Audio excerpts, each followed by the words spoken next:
And the Citadel Gray Line is back with you. And we're back for the spring football season of Citadel football. Hello there, everybody. Welcome into the All Dogs program. My name is John Rawl. And since we're talking about spring, we got to be dressed appropriately. Jeff Hartsell is going to be joining me here in just a handful of seconds. He's with the Post and Courier as he covers all things Bulldogs. Citadel at Mercer. Unless things change, we already have a cancellation of a basketball game against the Bears that we'll tell you about. But let's welcome in from the Post and Courier, Jeff Hartsell to Citadel Gray Line. By the way, Jeff, this is our 295th episode of Citadel Gray Line. We started in the spring, oddly enough. March 5th in 2008 was our very first episode, and Jeff was on that show. And Jeff, 13 years later, here we are talking Citadel sports in the springtime. 295. John, you're getting old. Yeah. I was going to say the same about you, but I'll hold that. But yeah. Well, that goes without saying. Yeah. Jeff, how you doing? Good to see you, and happy spring, even though it's not technically spring. I am doing well. Looking forward to the first spring football season in Citadel history. First ever, because I've noticed some schools out there have come out and said, well, there was a game back in 1896 of a certain team. You're the studious Citadel journalist. We haven't played in February or March before? Well, I'm taking the Citadel's word for it. They say they haven't. So don't trust anything coming out of this. Anybody with the Citadel, you better not trust them, Jeff. I found them usually to be trustworthy. Yeah, I'm joking.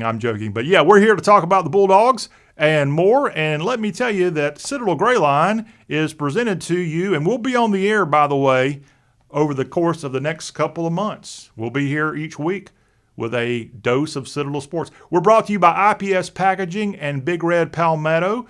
BigRedPalmetto.store is the website. We'll tell you more about IPS Packaging in just a handful of minutes, but appreciate our sponsors help bringing us back here on the air in late February.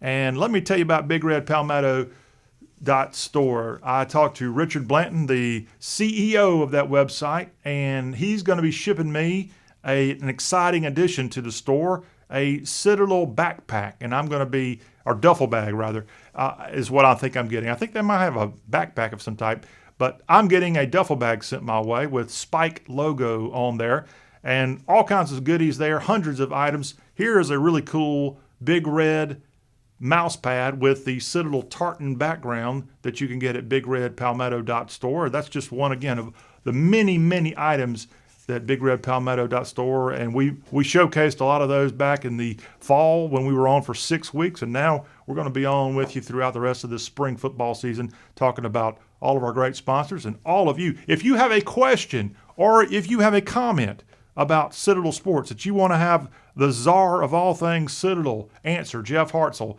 feel free right now. We are broadcasting, if you're catching us live, on our Citadel Gray Line Facebook page. All you have to do is just ask your question or comment. It's right there. And we also have a telephone number, and that telephone number is going to come in handy because thanks to Big Red Palmetto, we're going to be giving away a free gift from the store to a lucky person here on the show.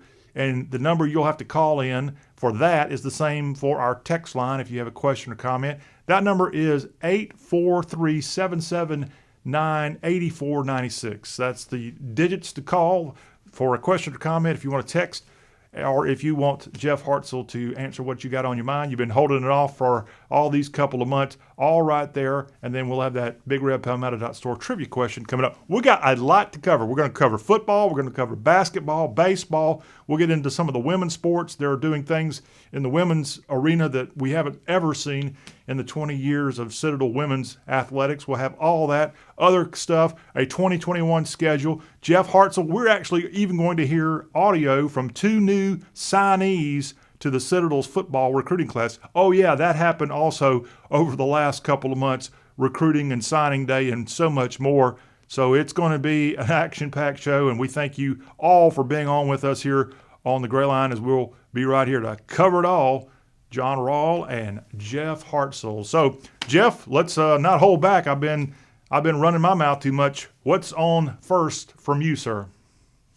What's on first is the spring season opener this Saturday at Mercer. The first spring football game, they say, in Citadel football history, and it'll be the start of an 8-game schedule, all Southern Conference games this spring. And one odd thing is that the Citadel played 4 games in the fall and went 0-4. 3 of those games were against FBS teams, of course. That record carries over to the spring. It's all considered one long season as far as the statistics and the team's official record and all. So they're starting with an 0-4 record this spring. And, of course, they would have to win the SoCon or go 7-1 or something like that to have a shot at a playoff berth anyway. So that doesn't really make much difference as far as winning a league championship and possibly earning a playoff bid. So 0-4, many teams, of course, didn't even play. Only, I think, 3, maybe 4 SoCon teams suited up in some capacity in the fall. Mercer actually played 3 games in the fall, and they are also 0-4. They lost their season opener last weekend to Wofford, so they are also 0-4. The Citadel and Mercer both played Army last season. Mercer lost 49-3, and of course the Citadel gave Army a great game in the fall finale, losing 14-9. I'm not sure how much that means going into this game. Both rosters, I'm sure, are a lot different than they were in the fall, and that's one of the quirks of this season. The record carries over, but the roster is a lot different than it was in the fall. All right, and we know there's a change at quarterback, Jeff, because you just wrote an article at postingcourier.com about some of the, I guess, diminished numbers. Tell me who is not going to be here Saturday. Well, among the starters, we knew that Brandon Rainey, the quarterback, was leaving. He's graduated and moved on with his job career after doing a great job for the Citadel. So Jalen Adams will replace Brandon Rainey as the starting quarterback. They moved Jalen over from defensive back last spring to start to get him ready to play quarterback and to succeed Brandon Rainey. He should bring a little more speed, a little more dynamic running ability. Brandon was really great on 3rd and 3. He could get that first down. He was such a tough runner. But Jalen, they hope, will bring a little more speed and dynamic running ability to the quarterback position.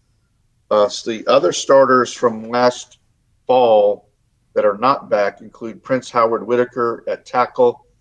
He is just doing track this spring, and then he's in the transfer portal for his final season. So he's going to transfer elsewhere for his final season. Then Ryan McCarthy, the wide receiver, he's playing baseball only this spring, so is not available for football. And then Keith White and Keontae Sessions were starting A-backs against Army last fall. They are not on the depth chart this year. There's 5 players who have opted out and 6 who are currently suspended for violation of team rules, and I don't know which group, if either, those 2 guys fall in. But those are the starters missing from last fall on offense. And then on defense, Dewey Green, defensive end, he's in the transfer portal.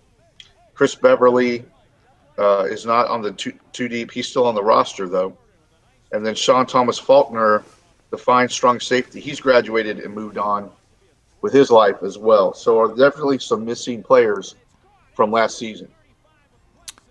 Now, we have departures anytime you're involved in college sports, but the coronavirus and how that's affected all of the whole world is a big part of these departures, right? That is correct. As I said, Coach Brent Thompson said 5 players have opted out of the spring. You remember, I think the number was 11 in the fall. So there's 5 out this spring, and then there's 6 suspended for at least this game. We're not quite sure who those guys are, but as we went over, there are some starters missing from the squad that started against Army last fall in the final game. Jeff, you may have said this, and I apologize if I was not paying attention, but the hero of that Alabama game from 2018, Dante Smith, he opted out in the fall, and now he's moved on. He's got a job in New York City. So he's not on the team anymore. He has graduated and moved on with his life as well, and he'll always be the hero of that Alabama game. So you're starting A-backs against Mercer are going to be Cooper Wallace, who did play last fall, and Nikim Njoku, who I believe, and if I'm wrong about this, forgive me, but I believe he opted out last fall. So, and they've moved Joe Douglas over from linebacker to A-back, and then Clay Harris, who was limited by injury last year, is back at fullback. So that should the running back situation should be better than it was last fall when it was not very good at all as far as depth and having to bring some new players over. Well, you already discussed the quarterback situation. What about backup in that quarterback position? Do you have any idea about that? The backup quarterback is Derek Hampton, who played slot back last year and played quarterback at Goose Creek High School during his high school career. Evan Schickel, who has been a reserve quarterback the last couple of years, his career is over due to injury, so he is not back. And the third team quarterback, as far as I know, is Grayson Underwood, who played some quarterback at Dutch Fork High School, which, of course, is probably the premier high school program in the state. So he would be the third team quarterback, as far as I know. All right. And that's the QB position, of course, so important in this triple option offense. Jeff, I maybe I'm just missing it. And trust me, maybe I'm not, because there's so much going on. And the Citadel publicity department, the sports info department, is not exactly the world's largest, because it's not exactly the largest college. But I think just about every sport's playing now, so maybe I just missed it in the mix here. But when did football practice actually begin for spring football? Oh, I don't know the date, but they've had 19 practices. They already had 19. Okay. Right. So they've been going at it, and as you say, the sports information department and even yours truly is a little overwhelmed at the moment. There's so much going on. Every sport on campus is playing, and of course that's true at most FCS schools. And plus here in the South Carolina, we have the PGA Championship coming up in May and the Volvo Car Open tennis tournament in April. So it's going to be a wild and crazy spring here in Charleston and in the South Carolina for spring sports. Let's go over some of the new starters on offense. Ben Brockington is the new starter at left tackle. Liam Reed is the new starter at tight end. He's a redshirt junior. And I need to mention this. The Citadel has their first player from Kubasaki High School in Okinawa on the depth chart. Hayden Williamson is a proud alum of Kubasaki High School, where yours truly played his high school football back in the day. The Dragon. So proud to see a Dragon on the Citadel depth chart. See, I know about those Dragons. The Dragons. So he's on there. Great. Yep, a new starter at receiver is Cole Owens. He's played a lot of football the last couple of years. He'll be replacing Ryan McCarthy as the new starter at wide receiver. Then on defense, you have Carson Hatchet. He's listed as a true freshman. He played in the fall. He'll be starting at defensive end. Let's see, some more new starters. Paris Gordon, who was the transfer from, I believe it was Old Dominion. He played last year. He'll be starting at free safety. Andy Davis moves from linebacker to strong safety. And then you have Javante Middleton will be starting at cornerback. He is a former quarterback, now starting at cornerback. The first player in Citadel history to wear the number 0. So he'll have that by his name for the rest of his life. So those are some of the new starters this spring. Of course, the big returners are Raleigh Webb, the all-conference receiver, and All-America linebacker Willie Eubanks. It's great to have both those guys back. They could have moved on with their lives or with their shots at a pro career of some sort, but both decided to come back this spring. Raleigh Webb will be pursuing his third Citadel degree, and Willie Eubanks is, I'm not sure if he's graduated or is close to graduation. So really a big deal to have those two guys back. It's a big deal to have those two back, and for Willie Eubanks, he's kind of a big deal in the SoCon, as he was named the preseason Defensive Player of the Year. That's right, after being the Defensive Player of the Year in 2019. So, He's back and brings a lot of stability, experience, and talent to that defense, which does have some new faces. Marquise Blount is back at the will linebacker. He's also a good player. And Jay Smith from West Ashley High School, who intercepted that pass against Army and ran it down to the goal line. He's back at defensive tackle along with Dalton Owens. So they do have some experience back on the defensive line and on the offensive line. I count 1, 2, 3, 4 returning starters on the offensive line. So there is some experience as well as some new faces for this spring. Jeff, how much access have you had as the Citadel beat writer to the team and or the coaching staff? Not a lot, and mostly that's due to COVID. You know, the in-person access is limited. You talk to Coach Thompson on Zoom calls now, which is entirely understandable. I mean, they have to protect the health of the players and everybody on campus, so they try to limit the number of civilians, I guess you would call it, who come onto campus. For a while in January, the entire campus was locked down. They weren't allowing spectators at basketball games and things like that. So they've loosened that up some, but you only need to look at VMI and the problems they've had with COVID to see why the Citadel has done things the way they have. And so, yeah, not a lot of access to the team leading into this season, but that's completely understandable.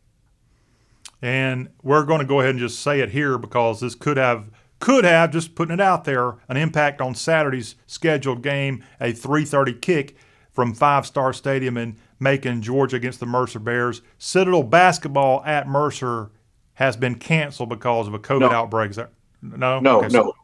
They played Mercer on Monday night. Okay. They play Wofford on Wednesday night. At Furman on Wednesday night. Their game against Sanford on Saturday at McAllister Fieldhouse has been canceled. Okay, sorry about that. Due to COVID issues at Sanford, and that's really a shame on two fronts. The Citadel did not get to play Sanford at all in basketball this year. They were supposed to play twice, and Sanford has ended up being the last place team in the league. So those are two possible wins that the Citadel did not get to play. And also Saturday's game was supposed to be senior night, the season finale for Citadel seniors, and that won't happen now because of COVID at Sanford. So really shame on two fronts that game will not be played this weekend. All right. There you have it from Jeff Hartsell. So good news that it's not at Mercer an outbreak there. And as far as we know, all with the coronavirus, everything's subject to change. Just ask the Clemson Tigers, who traveled down to Tallahassee to play a game, and it got canceled the day, I guess the morning of that game against FSU. So let's hope something like that doesn't happen for the Citadel Bulldogs. We're talking with Jeff Hartsell of the Charleston Post and Courier, and we're covering all things Citadel Bulldog. I'm John Rawl. And again, if you have a question or comment about what's going on within the Citadel program, we welcome your feedback. All you have to do if you're watching us on Facebook right now is just ask a question or comment there on Facebook Live. And then if you have a question that you need to text in, we'll welcome that in as well. 843-779-8496 is the magical way to make that happen. So the SoCon is the only FCS conference where all members, in this case 9 members, are suiting up and playing this unusual spring football schedule. So kudos to the conference, to all the member institutions for making this happen. Let's all hope it happens without too many problems. And let's try to make the most of it. Jeff, as I said at the start of the show, it's springtime, although not technically. We've got a few more days to go. But we're going to be playing football when the Masters is going on. When you mentioned the tennis tournaments in Charleston, the flowers will be blooming in the Holy City. And so why not go ahead, Jeff, and make the most of it, put a smile on, and, hey, I've already got my seersucker on. I'm ready to go, Jeff Hartsell. That's right. We might see some spring Easter wear at Citadel football games this spring. And when you think about it, enthusiasm and interest among the players and teams to play this spring is going to be a big factor, in my opinion. You have some teams in the SoCon who are less interested in playing this spring than others, although all the teams are playing.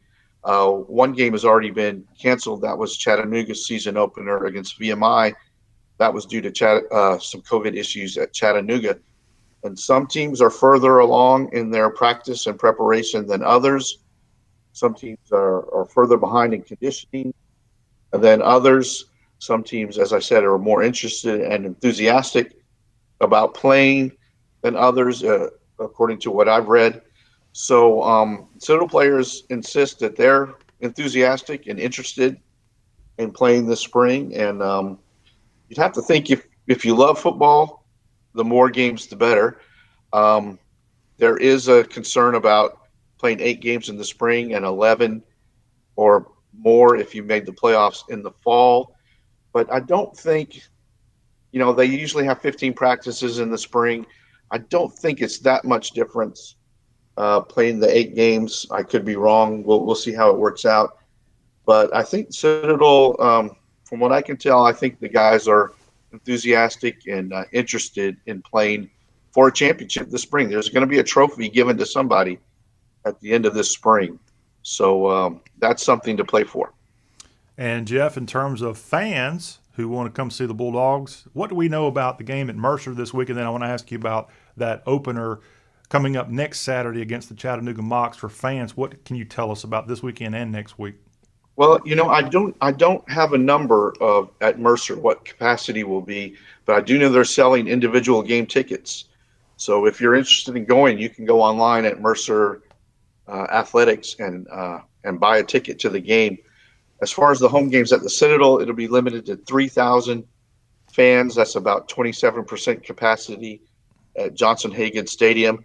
No individual game tickets will be sold. So it's season ticket holders, suite holders, people who go to the Altman Center to watch the game, and, of course, family members of the players and coaches. So that and the Corps of Cadets. That's who will make up the 3,000. So if you know somebody who has a season ticket or something like that, that's probably your best bet to get in because no individual game tickets are going to be sold. And again, make sure you follow Jeff on Twitter at Jeff from the PC for any kind of updates or changes. And, of course, on Facebook, it's Citadel Sport. What is it, Jeff? It's kind of long. Yeah, I can't even remember. Just look up Citadel Sports Post and Courier on Facebook. Yeah, right. I'm surprised Facebook hadn't slapped your hand for such a long address because they're into that kind of slapping these days, it looks like.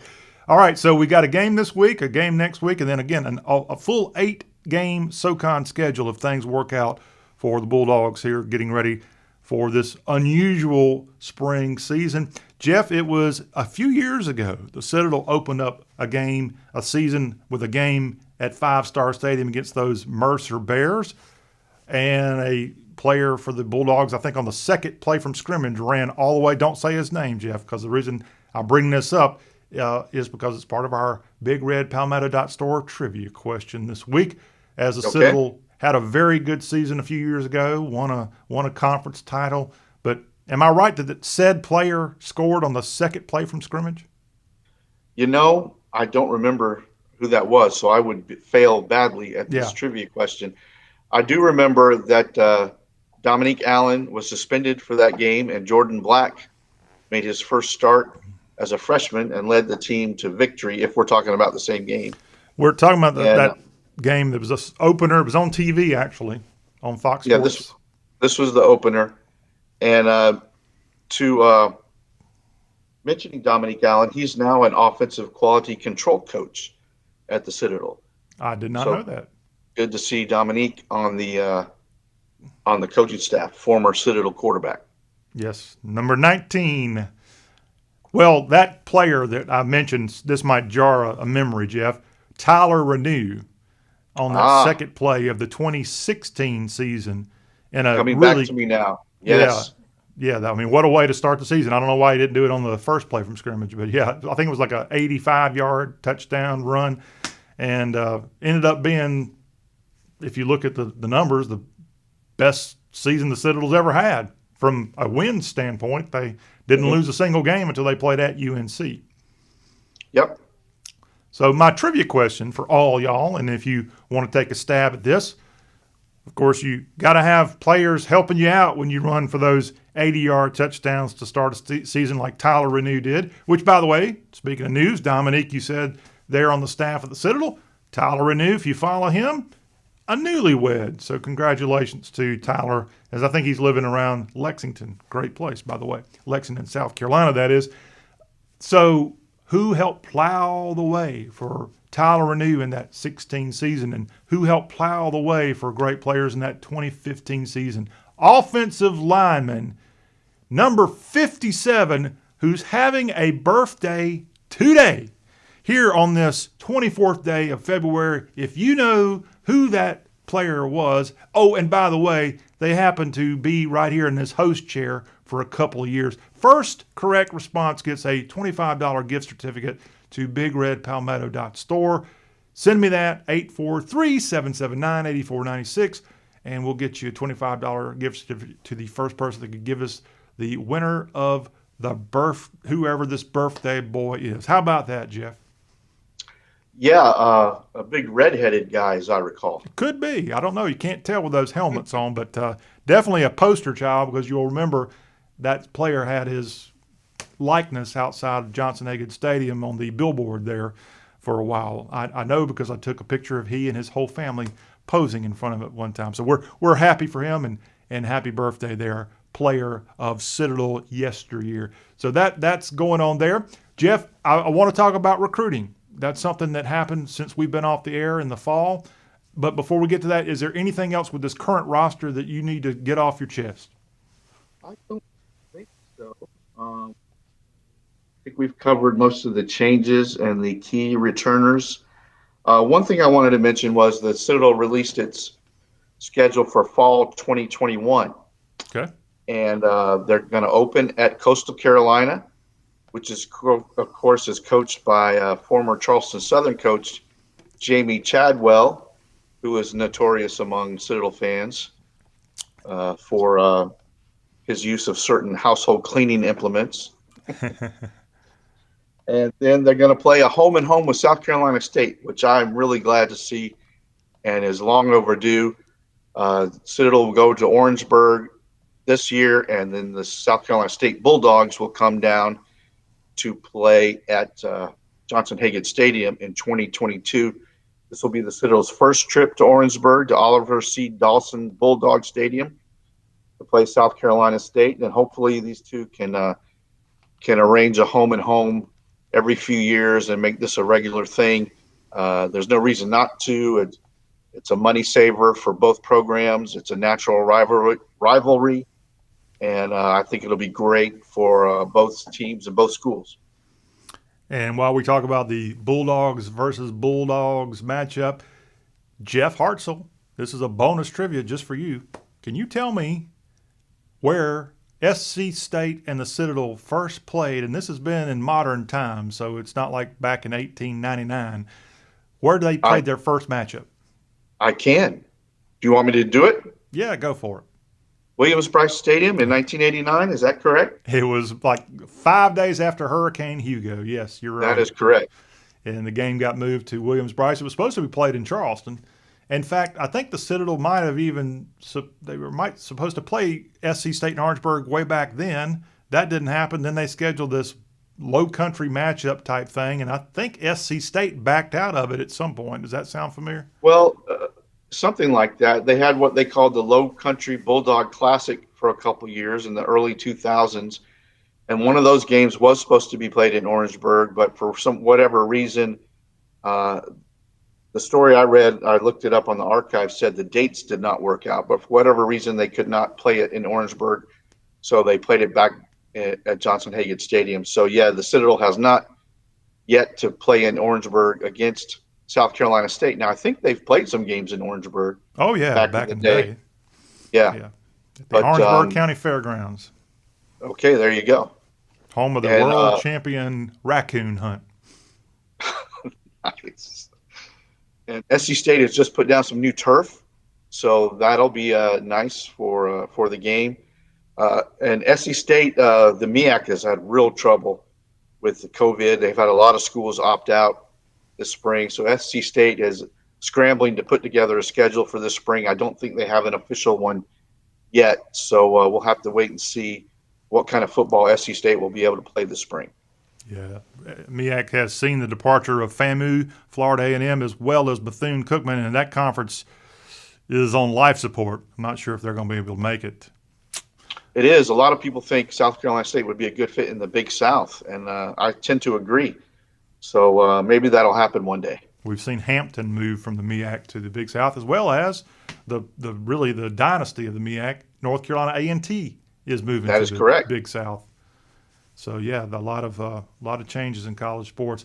So Jeff, let's move on to recruiting. That's happened since we were back with you. Of course, nowadays in college football, you got a fall and or December and a February signing period. The Citadel added to its class. We're going to hear in just a moment from two new signees coming from got to be one of the most amazing rides into the school in all of South Carolina, May River High School. That's in Bluffton. Jeff, have you seen that campus?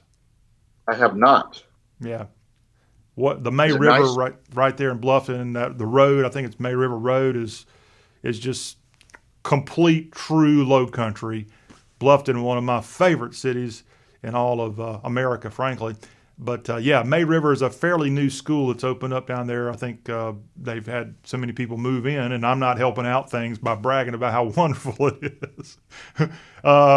Charleston, yeah, if you're tired of all the crowds in Charleston, Hilton Head and Bluffton might not be a bad place. But yeah, the May River is the school that two gentlemen from there have signed on to the Citadel. We'll hear from that. But Jeff, what's your summation of recruiting for Brent Thompson's program? Well, I think it went well. They got a couple of guys who had been committed to Army and Navy to sign in the spring. Varney Farnbula from Concord, North Carolina, had been committed to Navy. He's a quarterback. And then Jay Graves Billups, a running back from Mobile, Alabama, had been committed to Army. They both end up signing with the Citadel. So I think a couple of dynamic playmakers there. And then they signed a kid from Lake Oswego, Oregon. Not every day they sign a player from Oregon. Andrew Oliver, a defensive back. His high school coach had worked for the Eagles and got to know Turner West, who is the recruiting coordinator at the Citadel. Somewhere along their careers, they connected. So that's how Andrew Oliver ended up at the Citadel. So, yeah, and then the kid from May River, Ahmad Green, was the quarterback at May River, a finalist for Mr. Football in the state of South Carolina. He signed in December. So sounds like they've got some playmakers with some speed coming in between those three guys. You mentioned Ahmad Green. He signed with the Bulldogs. Let's go to May River High School in Bluffton, South Carolina, and let's get a little loco, Jeff. And I say that because thanks to Loco Sports, that's LOWCO as in low country, Loco Sports caught up with not only Ahmad Green, but Stephen Gadsden, new signees for the Citadel Bulldogs. They welcomed me with open arms, and it's a great opportunity at a great school. And it made me feel like I was at home and family. I'm close to home. I can always come back when I need to. So it's a great opportunity. I'm going in a major in financial management. So even if life after football, I'm going to set myself up for life. And I want to help out the community as well, because a lot of people are not aware of their financial situation. And that's scary because things like the coronavirus can happen and people lose their jobs. And I want to be aware of that. Oh, every day is nonstop. I'm always on myself. You can't live in the past. I know what I did, but you can't live in the past. You got to build another stepping stone. So you got to keep working and keep grinding like every day. Yeah, so that is cool. Childhood friend, me and him have been friends since like 5th or 6th grade. So it's cool to have him with me on the journey so I won't be alone at least. Originally, I wasn't thinking about going there, but I reconsidered because of the educational program. And I think that it's a great opportunity for me after school and during school. And I like their football program and how they play and the environment there. And it makes me feel like I'm at home being in Charleston. So I kind of chose them because it was just like a me thing. Like, it felt like where I was supposed to be at, basically. Personally, I feel like it's a place where we can mature, and of course I want to graduate, get my degree in business, and become a personal financer, basically. All right, there you have it. 2 new signees to the Citadel football program. Congratulations to Ahmad Green and Stephen Gadsden and all the other signees as they will matriculate, is the word used in Citadel world, to the campus here soon and help out in the 2021 season, perhaps, if they're not redshirted. So there you have it, a little recruiting recap of what's going on, thanks to Jeff Hartsell, Charleston Post Courier, and again to Loco Sports there with that great video. Always a fun thing to see young people sign on to whatever college they choose to go to or get the opportunity to play sports in. But in this case, it's all about the Bulldog. So we welcome our new crop of puppies heading to the campus here real soon. All right, let me move away from football and tell you, before we get to basketball, about IPS Packaging and Automation. It's a name that you can certainly trust. Oh, they've been around since 1976. IPS Packaging and Automation, they provide manufacturers and e-commerce companies with the very best packaging products and automation in the industry.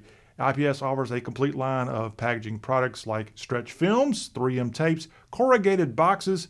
They also have strapping and automation available for you, and they do it right out of Fountain Inn, South Carolina. IPS Packaging and Automation, they're going to analyze and streamline your current methods to improve your packaging process.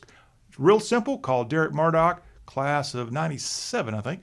Class of 97 is Derek Murdoch at 800-277-7007 to learn more, or visit them on the web at ipack.com. IPS Packaging and Automation is a proud supporter of Citadel Bulldog Athletics, and we appreciate them for being on once again many years, and we are doing this Citadel Gray Line, this episode number 295, stretching all the way back to 2008 when we got this puppy going. All right, Jeff, let's talk about something that's pretty exciting to talk about compared to some years. Citadel Bulldog basketball. Duggar Balcom, Hayden Brown, and the guys there are doing really good at home. They just need to get a couple of wins on the road. Yeah, and they only have one more chance. That's Wednesday night at Furman. But they are going to finish with a winning overall record. Even if they lose that game, they'll be 12-11. So after going 0-18 in the SoCon last season, it's quite a step up for the Citadel. As you mentioned, Hayden Brown, the leading scorer and rebounder in the Southern Conference, a candidate for Player of the Year in the league, averaged a double-double pretty much all season, 20 points and 10 rebounds. So he's had a great year.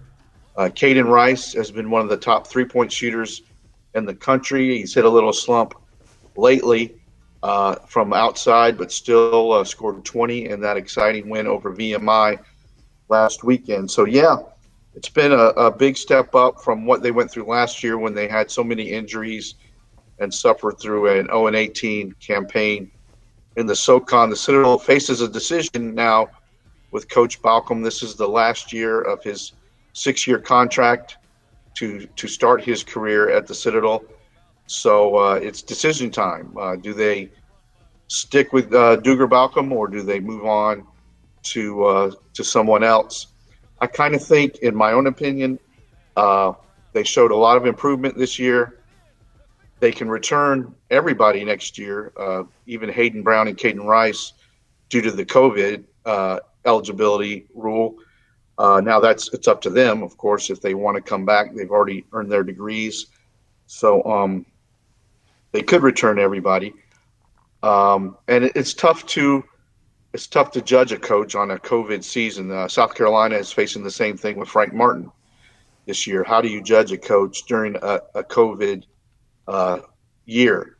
And to show improvement during a COVID season, and the Citadel's done a good job of managing the COVID. I think they've only missed one game due to COVID issues in their own program. Now, they've missed other games due to COVID issues in other programs. So, yeah, it's a difficult decision. I kind of think Duggar deserves a year or two more. Maybe he'll agree to a 1 or 2 year extension instead of 4 or 5 years to see what he can do with this team next year. So it's a difficult decision for Mike Capaccio, and now that Duger's nearing the end of his 6-year term. All right. Well, for all the developments on Citadel Bulldog basketball, Jeff Hartsell, Jeff _ from the PC is how you can do it. I know we've got the SoCon tournament coming up in Asheville. Recently announced no fans there for that, right? That is correct. So we'll have to watch on TV as the Citadel and the Southern. It's going to be a wide open tournament. The SoCon is strong this year, as they have been in recent years, but way more balanced. There's no super team in the league, and so the top of the league has been really beating up on each other. So I think the tournament is going to be wide open, and the Citadel has beaten teams near the top of the league, like Wofford and East Tennessee State and Chattanooga. So the thing about the Citadel season is they've kind of got the short end of the stick on the COVID makeup games and things like that. They've had to play the regular SoCon schedule is Wednesday and Saturday, right? And the makeup games have been on Monday, and the Citadels had to play Wednesday, Saturday, Monday, 3 different times, and with 2 of those games being on the road. And I don't think anybody else in the league has had to do that. They've also had to play, make sure I get this right, Saturday, Monday, Wednesday, Saturday, at least 3 times, which is 4 games in 8 days. And so the COVID schedule has really been hard on the Citadel, I think harder than it has for some other teams in the league who haven't had to face quite that scenario. And of course, they've missed the 2 games against Samford, which wound up being the last place team in the league. So 2 chances at a win there gone by the wayside. So the COVID, they've done a good job of handling it within their own program, but the breaks of the COVID schedule have kind of gone against them this year. All right. Again, Citadel with this lone game, as they'll be taking on, you said Furman midweek? Furman, Wednesday night, yes. All right. There we have it. And then off to the SoCon tournament in Asheville. No fans allowed. And all this available at postcourier.com if you want to keep up with the Dogs. I know a lot of you do. Let's do some housekeeping, Jeff. We've had a couple of comments and questions come in that we want to get to here on the program. We've got to go back to football. This is a question coming in from Adam Alexander Alley. And Adam asks, with Mercer having played 2 triple option teams, does that give them a head start against the Dogs? What do you think, Jeff? Well, I think it does. And also Mercer has a couple of coaches who worked at the Citadel. Bob Bodine is their offensive coordinator and offensive line coach, and Joel Taylor is their defensive coordinator. And they both worked at the Citadel, so they both are very familiar with the triple option offense and how to run it and how to stop it. So, yeah, I think that is a factor in the game. And also, Mercer has a transfer from the Citadel playing defense for them, Jordan Williams, who played several positions during his career at the Citadel. He never could find a place where he was comfortable, or not comfortable, but where he could earn a starting job. But now he's the backup defensive end or cat linebacker for the Mercer Bears. So he'll bring his experience as well to this game. So, yeah, I think that is a factor in this game. Also, a coaching change, I believe, since the last time the Dogs and Bears have been on the gridiron, as Mercer parted ways with their coach and have a new coach, right? Yeah, they parted ways with Bobby Lamb and hired another coach who had Furman experience, and that's Drew Cronick, who comes in from a successful stint at Lenoir-Rhyne, and he's taken over. And he has a reputation as a good offensive coach, although Mercer has had trouble scoring so far in his tenure. Of course, he's only 4 games in. So Mercer is starting. They have some experienced quarterbacks on the roster, but they're starting a true freshman named Carter Peavy at quarterback. And Mercer has transfers from, we mentioned the Citadel. They have transfers from Coastal Carolina, App State, Navy, Air Force, Liberty, Georgia Southern, Virginia Tech, and Wofford. on their team. So a lot of transfers on the Citadel team, but their own top running back from last year is in the transfer portal himself. So he's not playing this spring. So like a lot of teams, Mercer has a lot of changing parts on their roster. Well, we appreciate the question for Jeff Hartsell from Triple A. I've never seen, talked to, or heard of anybody with the initials AAA. Adam Alexander Alley. Thank you for that. Also, a nice compliment coming to us from Keisha Bastian Haas. She loves it. She loves the show, I guess. So thank you, Keisha. And with that she middle must name, be related. She must be related to Hayden Haas somehow. You think? I would probably make a wild guess that that's probably correct. Or she's related to Bastion Hall, which is a new building on campus. Maybe she helped fund it. Who knows? But appreciate the nice compliments and questions coming in to us here on Citadel Rayline. Hey, let's get to some other sports real quick. Baseball, they got their season underway. That's, supposed to be a sport that kind of gets a lot of attention these days as we get close to March with the start of a new season. But with all the other sports going on, they kind of might be forgotten about a little bit. But yes, Tony Skoll's program started it up at Joe Riley Park last week. They lost their series to the Longwood Lancers, winning one of the 3-game series. And now the Ospreys of North Florida head to Charleston this week. Anything you can add on Bulldog baseball there, Jeff? Yeah, they came back and won the game on Sunday, which I think was really big. Going 0-3 in your first series would not be ideal. Their new ace pitcher or Friday night starter is Jake Polarsky. He's a transfer from a Division III school, and he had a rough outing in his first game against Longwood, but he has good stuff, and I think he's going to settle down and be okay. I think maybe a little bit of nerves in his first game at the Division I level. So it'll be interesting to see how he rebounds from that rough first down. Of course, Ryan McCarthy, the wide receiver on the football team, is playing baseball only this spring. So and he got to practice baseball after football season last year. He usually doesn't get to practice in the fall. So I think that'll make a big difference for him. And, of course, their all-SoCon second baseman, Tyler Corbett, is off to a fantastic start. He had a great series against Longwood. The baseball team will play College of Charleston 4 times this season, 2 at Riley Park and 2 at Patriots Point. And they also have the Gamecocks coming down to Charleston. I believe that's in March. It's coming up soon. I was looking at it. It's coming up in just a few days. It's going to be. And then Chris Lamonis, one of the College World Series players from the Citadel, he's now the coach at Mississippi State, which might be the best team in the country. He'll bring his team to Riley Park in May.